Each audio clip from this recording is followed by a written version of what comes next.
And we're back for yet another week of Behind the Lens, our 26th, the end of 6 months. And once again, my trusty sound engineer, Brian, is in the booth. And our newest team member, Jordan, who has been doing an absolutely phenomenal job shooting behind the lens and adding some really innovative and beautiful work into the editing. And I'm so thrilled to have them here and on the team. I'm here by myself today, so you must endure and put up with me. Greg is, we're sending good thoughts and wishes to his dad. His dad has been hospitalized for a few days, and Greg is taking care of him. Kit wanted to come back and join us today, but she's off actually doing interviews somewhere. And I'm here with all of you, but it's a big show today. We've got the iconic Lance Henriksen joining us at around the 30-minute mark, around 11:30. Many of you know him best as Bishop in Aliens. Others may know him as Frank in Millennium. Still others may know you for his many of the small film roles he's had over the years, going all the way back to Hardcastle and McCormick in television, The Quick and the Dead. But he has another new film coming out called Stung, courtesy of German Horror, which is always puts a new spin on things. So Lance will be calling us, and we're going to talk about that. But big junket weekend as well.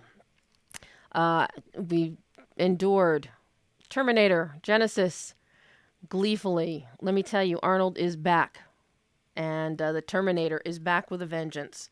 And you're going to be hearing shortly a lot of my exclusive interviews with the producers, David Ellison and Dana Goldberg, as well as excerpts from the press conference from Arnold himself.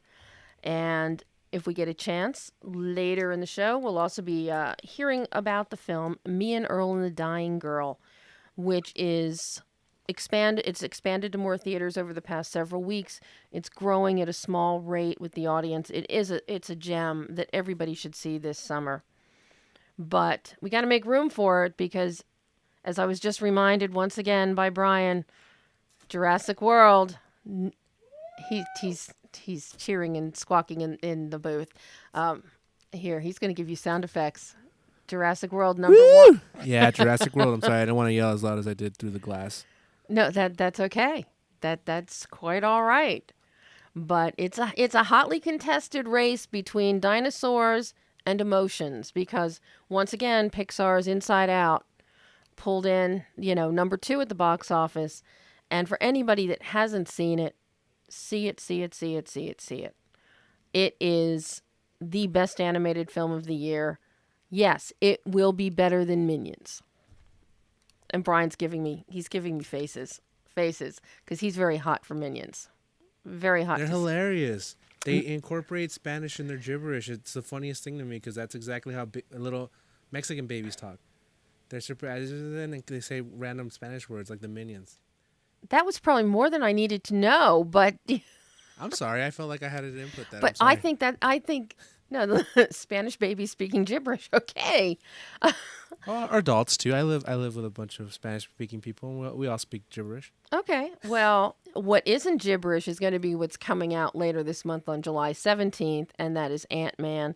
And although reviews are embargoed, our press conference and all interviews were not. And I have to say, I've never used this word describing a Marvel film before, but Ant-Man is adorable. And in the coming weeks, you'll hear excerpts from the press conference and from some interviews that I have done with the filmmakers.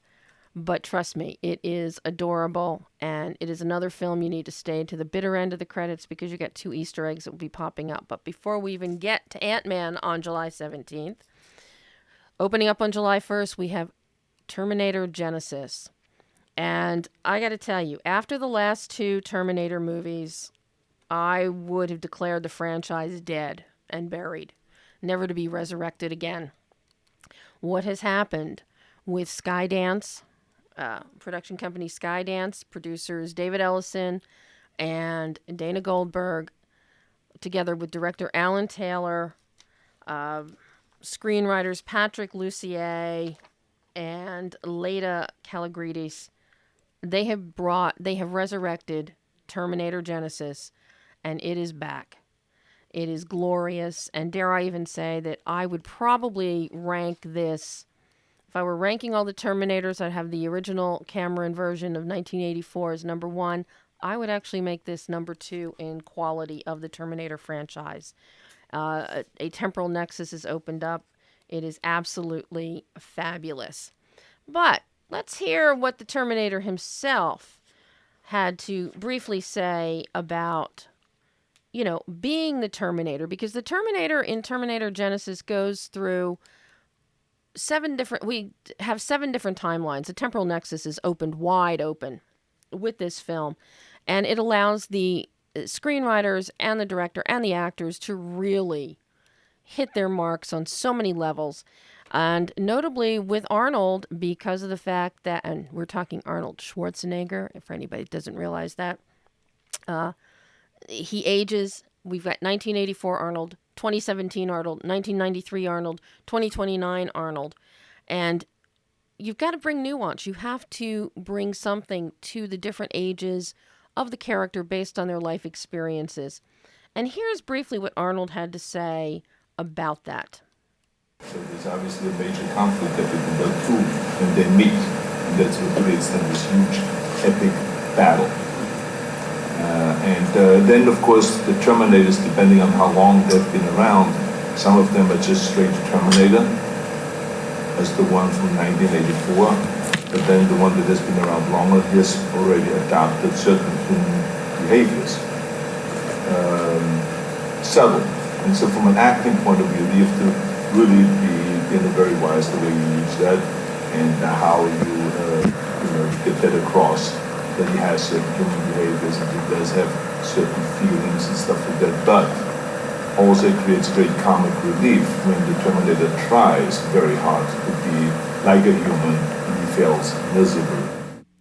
And yes, the Terminator, our beloved T-800 model, does fail miserably when he tries to be completely human, and it does provide for some wonderful comic relief from beginning to end in the film. And it's quite interesting because we do learn many things while the screenwriters stay true to the canons of Terminator and the world that Jim Cameron created. We do learn things about why the T-800, who is now affectionately known as Pops to Sarah Connor, we learn about his skin, and that because the T-800 model was built with human skin over the metal underpinnings, the skin will age just like with a human, which explains why after all these years, Arnold Schwarzenegger can keep stepping back into the role. But we also get to see Arnold fighting Arnold. This is no spoiler. It's already out there. It's been out there. Everybody knows it since the Berlin premiere.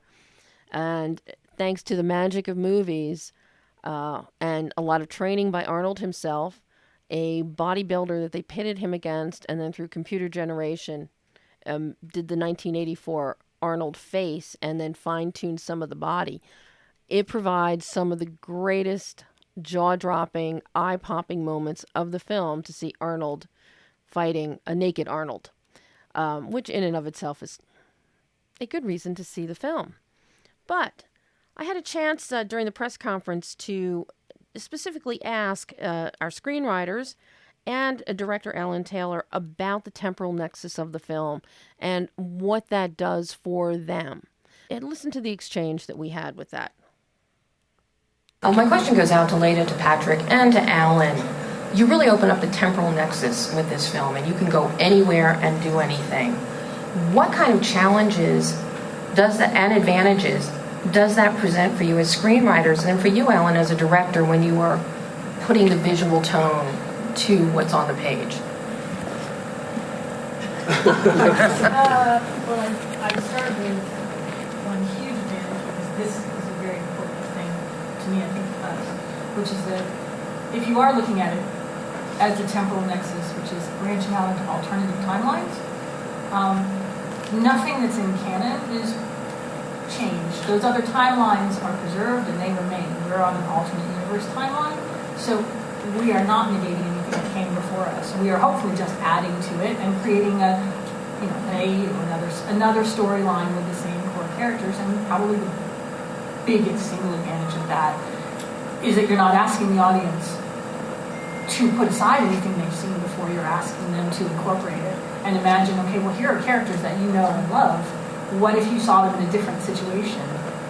What about them is at their core that wouldn't change? What about them would if their environment was different?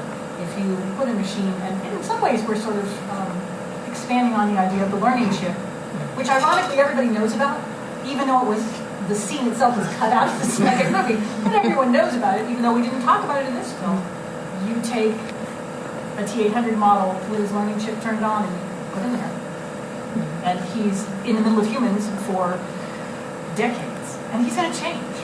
And that's very much an exploration of something that I think we always wanted to see done from the first two movies, because it's very much teased in the second film, and you never got to go there. A lot of this is about that. What do you love about the franchise? What can you take forward and do more with that we just never got a chance to see? And obviously, it's a wonderful storytelling device because you can open up a universe, a new world, and it's besides offering twists and new territory, it's also thematically grounded. Like you said, the central question of these movies is, what does it mean to be human? Are we the authors of our own fate, or is our fate thrust upon us? So if you take the same personality, like you said, and change the terms, you see a different parallel life they could have led. This way, sort of highlighting that they are writing their own fate, literally. It's also really challenging, though, because once you do this, you get tremendous amount of complexity comes roaring in. I think we have 7 time frames that we touch upon in this movie, if you count flashbacks. So getting across to the audience why you're doing it, why you're allowed to do it, and what the limitations and what the rules are is a tricky thing. I'm very glad you used the word nexus so effortlessly. It's not an easy word to throw around. One of my favorite moments in the movie is when Arnold uses the word, and Kyle's reaction to it is about what the audience's reaction to it is. So trying to get that across so it doesn't bog the story down, but just unleashes the story, and it's more challenging. When we started the process, the first scene that we came up with was actually the scene where Arnold fights Arnold, and everything sort of branched out from that forward and back. We knew we wanted these core group of characters. We wanted Sarah Connor, we wanted Kyle Reese, we wanted John Connor, and how they were going to build. We wanted to, the moment that you've seen in the trailers, the I'll Be Back moment. We knew we wanted that, but we knew we didn't want it early in the film. If we were going to use it, we had to earn it and make it so that it had a real significance and an emotional significance. So everything was, a massive love letter to what James Cameron created, and so out of that, it was just trying to find the balance of where to slide it in. And a lot of it was you felt it, you just felt your way through it. And whenever we sort of felt wrong, the actors and the producer everybody would lean up and, we made a point of not overdoing it. So that was Laeta Kalogridis, Alan Taylor, and Patrick Lussier talking about some of their concerns and how the temporal nexus allowed them to open up and take us into really incredible places with the film. And going hand in hand with jumping, because there are 7 time frames, including the flashbacks, as Alan talked about, is the cinematography. And Kramer Morgenthau, who worked with Alan Taylor on Thor: The Dark World, as well as Game of Thrones, which also, the young Sarah Connor here is played by Emilia Clarke, also from the Game of Thrones. The cinematography, so key to executing what's on the page and really bringing to life and making this a standout film. And what Kramer and Alan have done, they've incorporated a lot of VFX. There are touchstones that you may to other films that have happened over the years, plus always adhering to that canon of the original Terminator, but expanding the universe, expanding the world, and really taking us into an exploration of our own humanity on occasion. So at the end of the day, I actually had a chance to grab a minute with Alan and talk to him about the cinematography that he and Kramer designed. Alan, I just wanted to compliment what you and Kramer did with the cinematography, jumping amongst the seven. That was one of the things I meant to say in my answer to you. Sort of trying to delineate the worlds from each other, so you sort of, felt like you were in a new time frame was a big part of the challenge, especially for him. So thank you for saying that. I will pass it on to him. We'll be at the screening on Sunday, so I'll let him know. I mean, he's obviously did a lot of work watching and rewatching, but there's a curious transition because translation, because the first film that we were quoting so heavily was a really low-budget war movie, so he had to find the version of that to fit into a big-budget contemporary movie, and I think he did it. And, a big-budget film, this shows every penny is up on the screen for this film. There is no, when Alan talks about it being a big budget, it definitely is. And when you watch it, you get your money's worth. And right down to the intimate little meticulous details of the creation of the various worlds.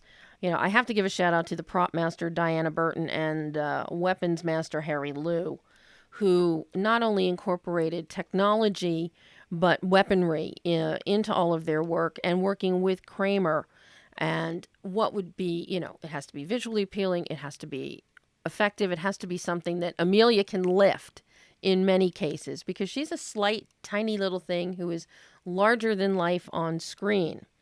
And what also came into play is because there are 3 distinct time periods with weaponry and with ammunition and machinery. So everything had to be time specific, which involved a lot of research, a lot of timing. Many of the sequences it took up to a year to execute. One of the time sequences in particular that was very lengthy to do was the Arnold battling Arnold in 1984. And that did take up to a year.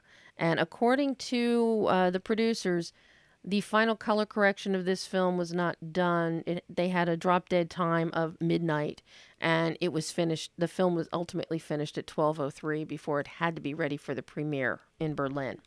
So that's cutting it close. The other thing that the film really capitalizes on and really looks spectacular, huge set pieces, none more glorious than a very detailed stunt sequence on the Golden Gate Bridge. As we've seen with San Andreas, now we've seen with Terminator Genisys. Nobody's blowing up LA anymore. We've moved up to San Francisco. I think people are tired of New York getting blown up and destroyed, tired of LA. Now they're moving to San Francisco.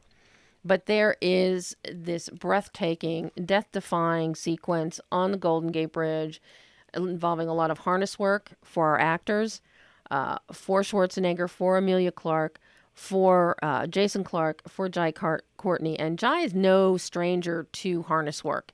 He has done plenty of it in Insurgent, Divergent, also in Die Hard, the last Die Hard, A Good Day to Die Hard, which really introduced him to action audiences. But extremely tedious, extremely detailed, and meticulously executed, and it will blow your mind to see that occur. But let's take a short break right now. We need to do a battery change so we don't get interrupted when Lance Henriksen calls us, and we'll be right back.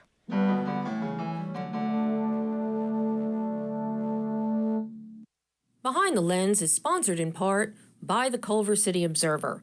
Located in the heart of Screenland, Culver City Observer is available in print and online at www.culvercityobserver.com.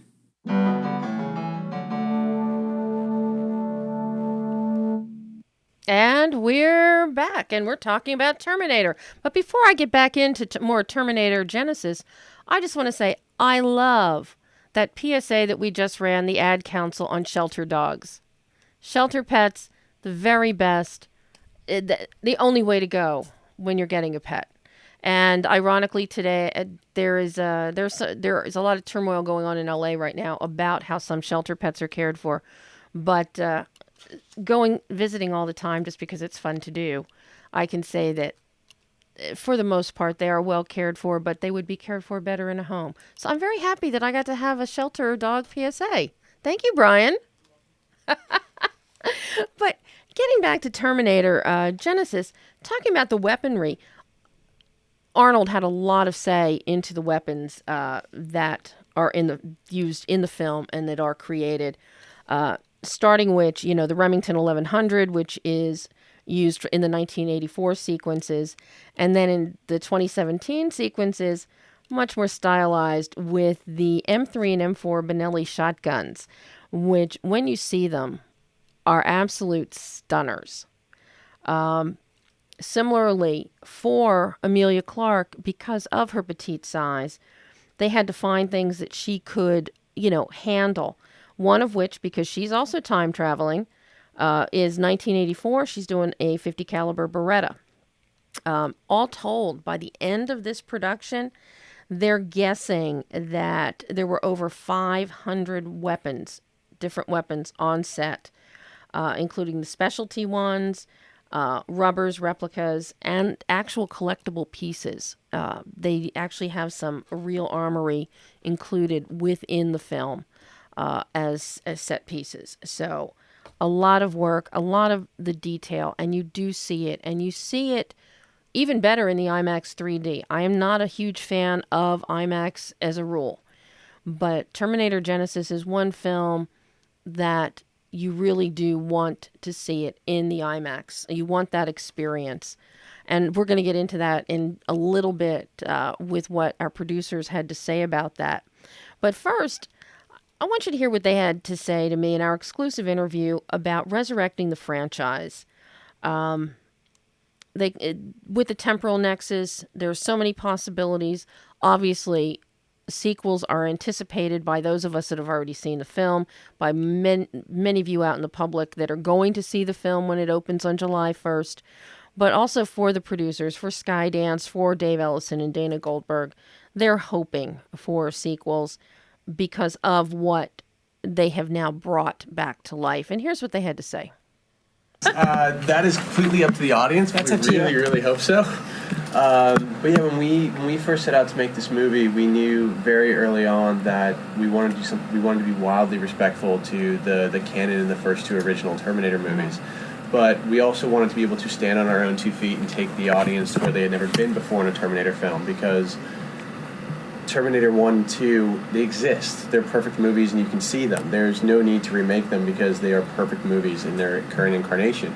So for us, we wanted to create something that, if you were a fan of the original, there'd be wonderful Easter eggs in that for you. Mm-hmm. But if you were a new audience member coming to see this movie, there was absolutely no homework required. This was the first of, if the audience so chooses, hopefully more movies. And that was incredibly exciting. And the other thing that's really phenomenal about the universe that James Cameron created is it's maybe more relevant today than it ever has been. Mankind's relationship with technology has changed so radically from when the original films were made. And Cameron's spoken very publicly about how those movies were very much Cold War era movies, and he was a product of that time period. And the threat of nuclear apocalypse will always be a part of the DNA of a Terminator movie. But when you think to 1991, which was the last time I made the movie, the IBM's just come into the household. Mm-hmm. The internet is this idea that we're paranoid about. And we're repelling this technology from being a part of our daily lives. Yet now, we can't exist without our iPhone. We can't exist without our iWatch. We line up in front of stores to invite this technology into our lives, which allowed us to posit a world where Skynet no longer needed to bang down the front door because we were handing the keys over to them. Mm-hmm. Absolutely. I mean, there's a moment in the movie where Sarah Connor is listening to somebody talk about Genisys, and he says, I'll be connected 24/7. My car will be connected to my phone, will be connected to my coffee pot, and she looks at him and says, he said, I'm connected to everything. And she's, but connected to what? And that's a question we love for people to walk away as they're, have a good time at the movie, no question. But then as soon as you step out and you turn your phone back on, just for 1 second, we know you're not going to stop using your phone, nor should you. But for 1 second, think about it. And the film definitely does make you think about it. There's so many things that we see now. You think back to the very first Terminator. For those of you that have cable, I know Time Warner this week is showing all the different Terminator films. You can catch it on some of the Encore channels. And you do see very prescient, back in Terminator 1, of things that have come to fruition, technologically speaking, and the way humanity is tied to technology now. There are some laugh out loud scenes that, we hear in the news every day about for the iWatch, for new Apple products. People are lined up, they're camped out outside the stores. And you actually see that in the film, and you see it transpire. So we definitely have art imitating life, and on the one hand, and on the other, we've got life. We've got life imitating art, the art of the past.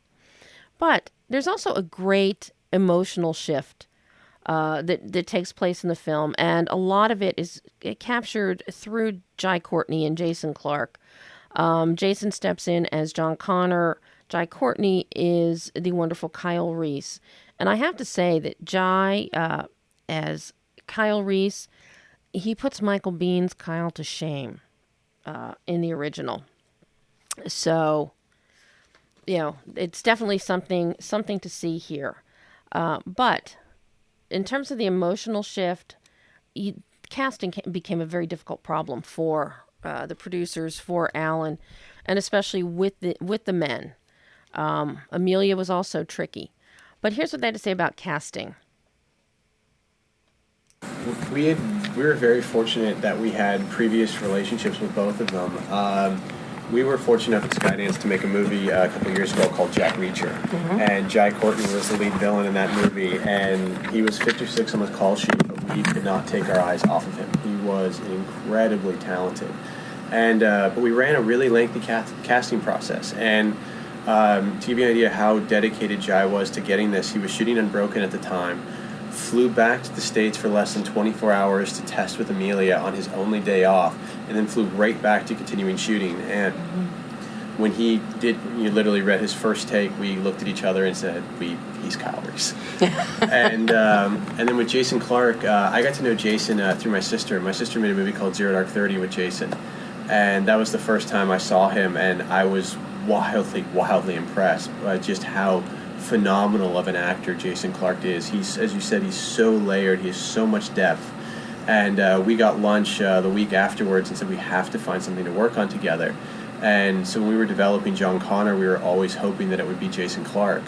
And the challenge that Jason has in this movie as an actor is you only get to see John Connor the hero for 20 minutes, and so you have to completely fall in love with him as an audience member, because if you don't, the turn will not be tragic. And Jason brought all of this tremendous amount of depth and nuance to his performance that makes him a tremendously phenomenal John Connor. And then there's Amelia. You know, credit to Amelia Clarke, because it's a daunting thing to step into the role of Sarah Connor. Yeah.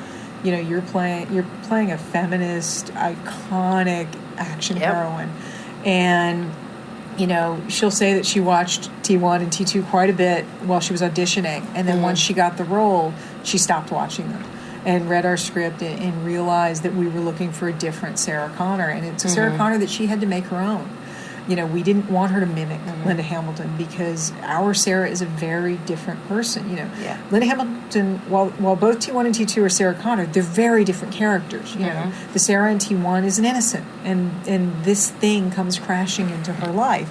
And in T2, she's damn near on the brink of insanity, and she's a warrior who's a mother protecting her child.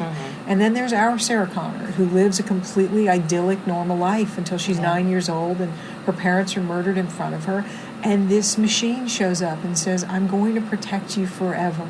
No one's going to hurt you. But by the way, here's what the rest of your life looks like. Here's your fate. And she has to live and be trained knowing that. And in the way that most young girls respond when their father figure says, here's what life has planned for you. You go, I don't really know if I'm going to do that. And Amelia, we were huge fans of Amelia's from Game of Thrones. But we had a lengthy audition process for this role as well, and we looked at her reads and said that's her. She just has this perfect blend of strength and vulnerability. And because our Sarah is a more youthful Sarah, it was perfect for us.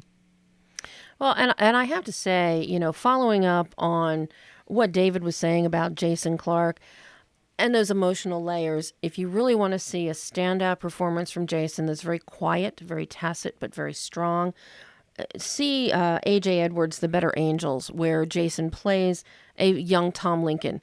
The movie is about Abe Lincoln's youth, shot in black and white. It's a beautiful, beautiful film.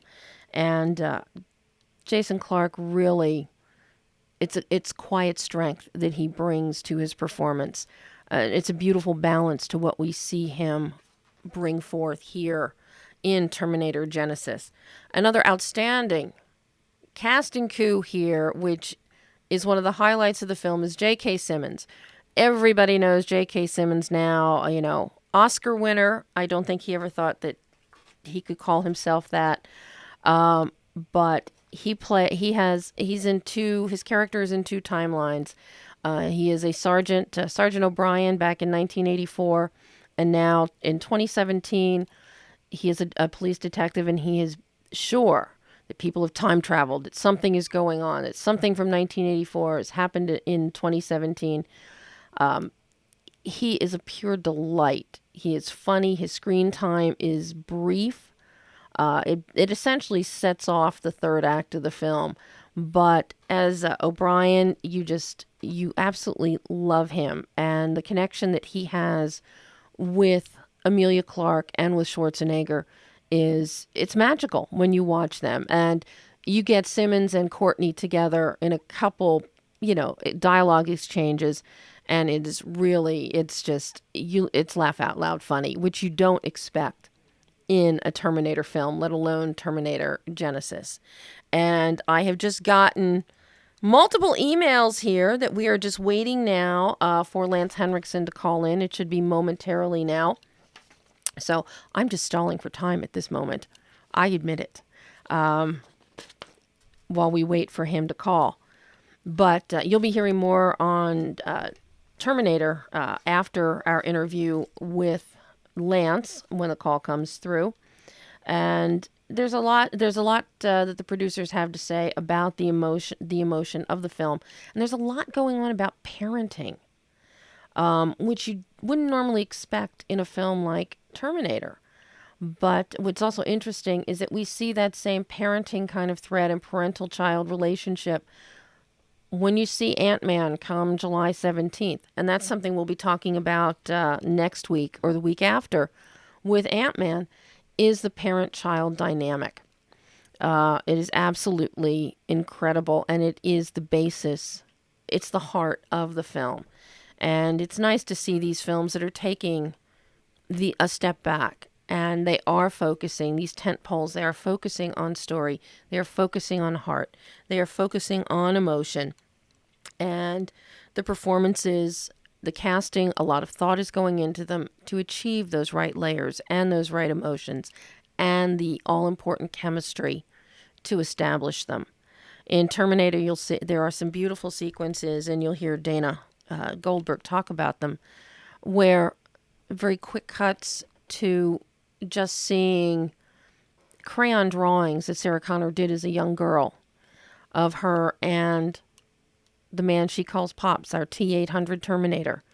And every father and mother in the world have these same drawings hanging on their refrigerators. And you see moments like that from a T-800 Terminator, and your heart just stops. And it gives an entirely new, it takes Terminator Genisys truly to Genesis and a new beginning. So it's something that is so wonderful to see, so impressive. And I guess we'll start. Oh, our phone is ringing. Hello, Lance. This is Debbie. Welcome to Behind the Lens. Hiya, Debbie. How are you? I am fine. Thank you so much for... You bet. Did you see the movie? Oh, you bet I did. Oh, I'm telling you, I was so surprised, happily surprised, when I saw what he did.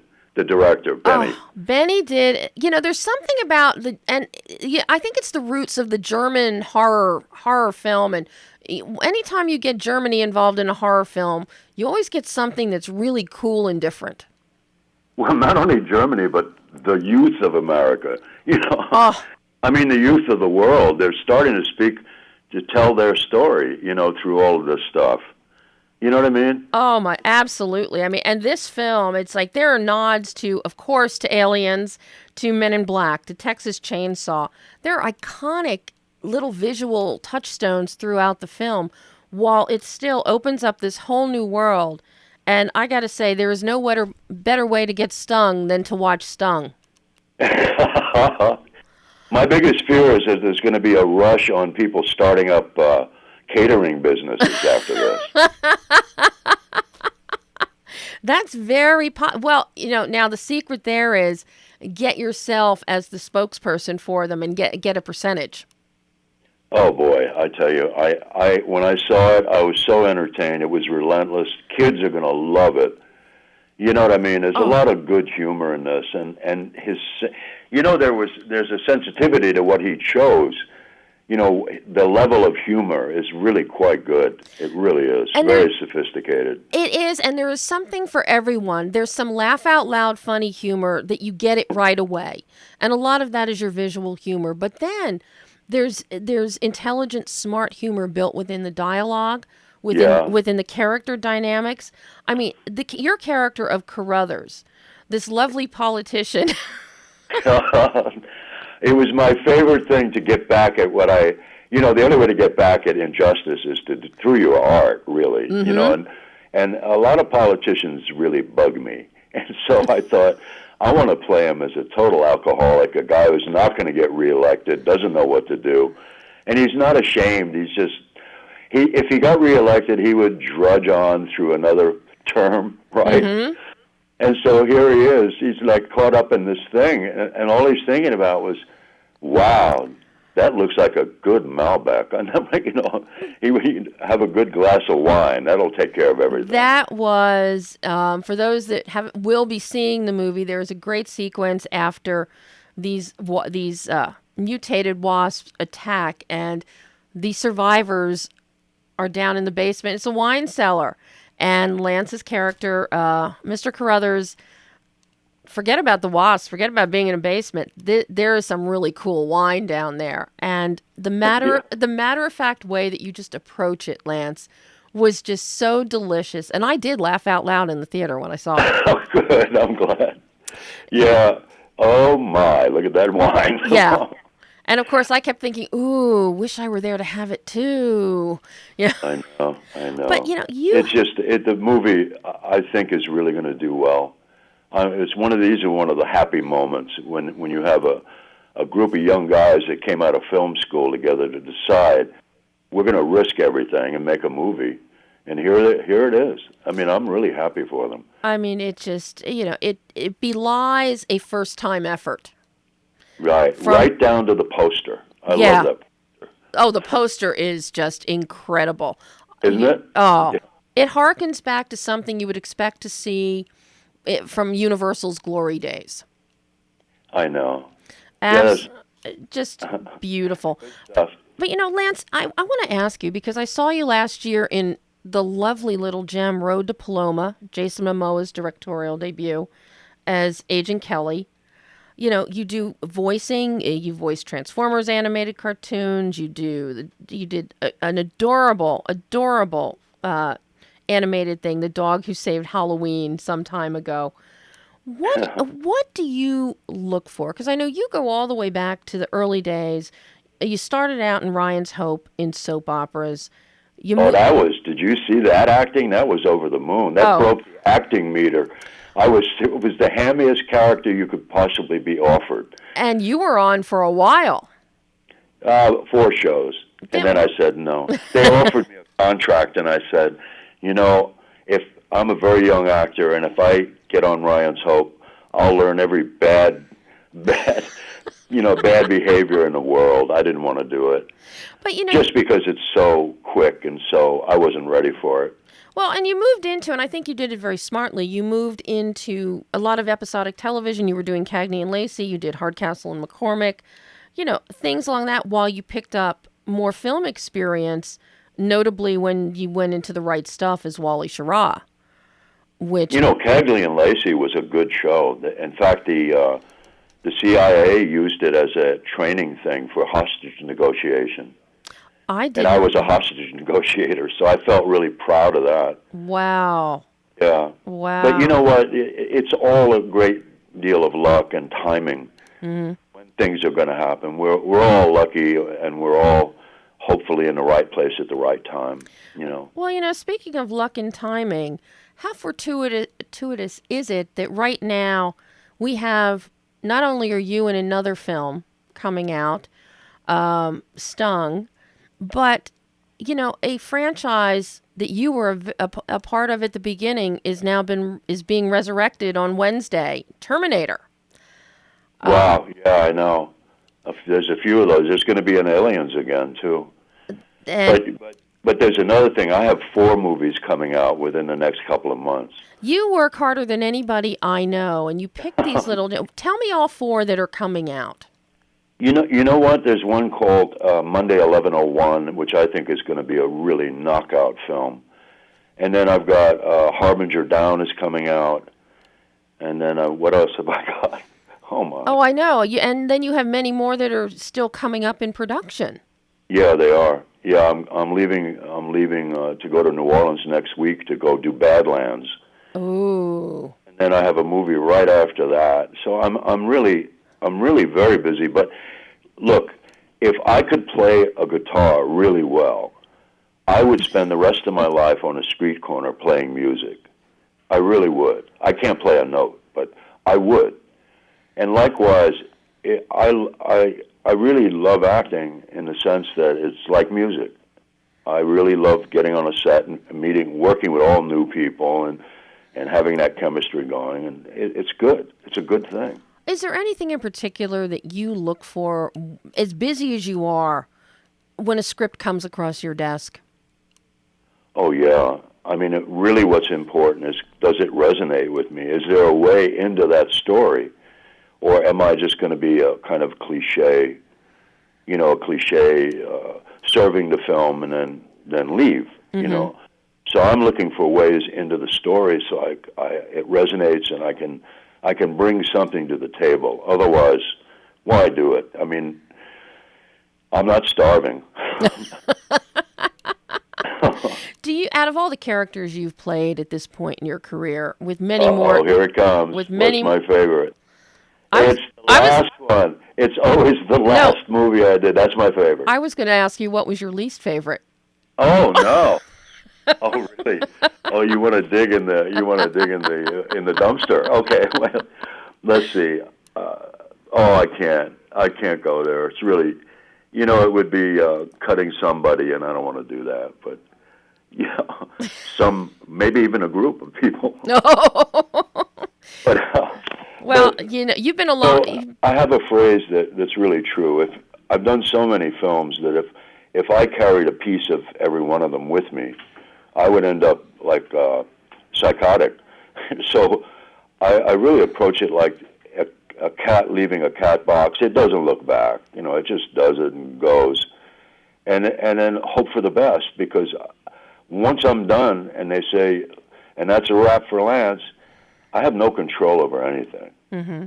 So I have to stay healthy mentally. So I can't sit around waiting for that movie to come out. There's no way. Well, and given that you don't have control, once they say it's a cut, it's a wrap for Lance, does it make you even happier when you see a film like Stung and the outcome is just so much fun and so well done? Oh, yeah. I was very happy at the screening. I really was. I might not watch it again because I only watch my films once. Mm-hmm. Because you really have to let go, but it was a thrill, man, to see it, because I was blown away by the choices that he had made. It's a good movie. It really is. It's a very entertaining movie. It's relentless to the point of you almost can't forgive yourself for going to the movie. Well, I know I've already seen it once at a press screening. I'm going to pay money to see it again. I know, it's cool, man. It really is. It is. Lance, I promised Karina I would keep you to 10 minutes because you're so jammed today. Thank you so much for calling in. I really appreciate it. Thank you for your support, and thanks. I'll be around. We'll talk again maybe down the road. We certainly will. We've both been around so many years now that, Very cool. Thanks a lot, cool. Lance. Bye-bye. Have a great day. Bye. Bye. And that was Lance Henriksen talking about his new film, Stung. It is a new entry into the horror genre by a wonderful new director, Benny Diez, D-I-E-Z, and written by Adam Aristide. And we had Clifton Collins Jr., and then some newcomers, Jessica Cook and Matt O'Leary. Jessica Cook is a young catering girl. She's inherited a business from her father. Matt O'Leary plays the character of Paul. He works for her. They go to cater this exclusive party, and wasps start appearing. But they're not just any kind of wasps. They mutate and transform once they sting you. So there's some great visual comedy. There's some great visual effects. A lot of it is practical effects. And anybody that reads my work or listens to Behind the Lens, you know how big I am on practical effects, practical stunts. And Stung really makes the most of all of that. It is just, as I said to Lance, the best way to get stung is by seeing Stung, because it is a lot of fun. And that will be out. I think it's also going to hit VOD. There will be a full review and an interview up on... It'll be on my website and at various outlets that I write for around the world over the coming week.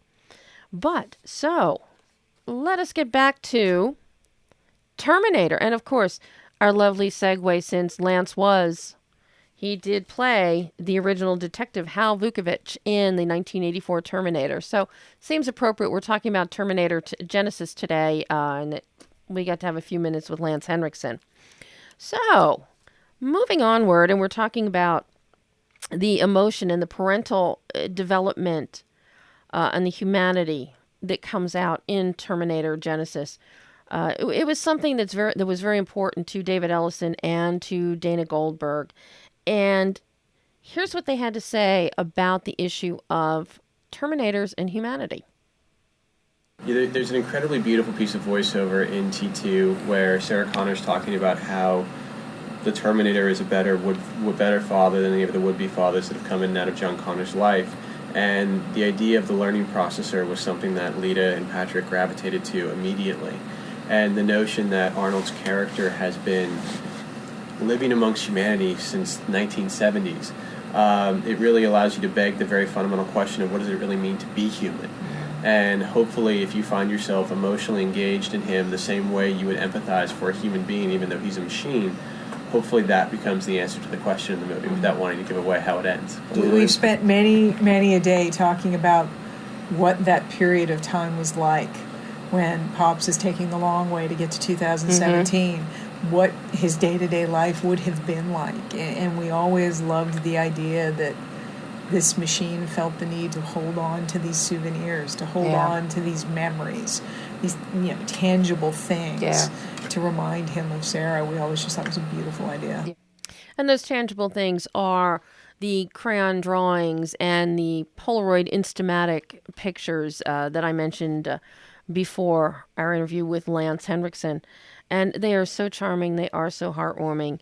And it really does bring a new level of humanity to the Terminator as an individual.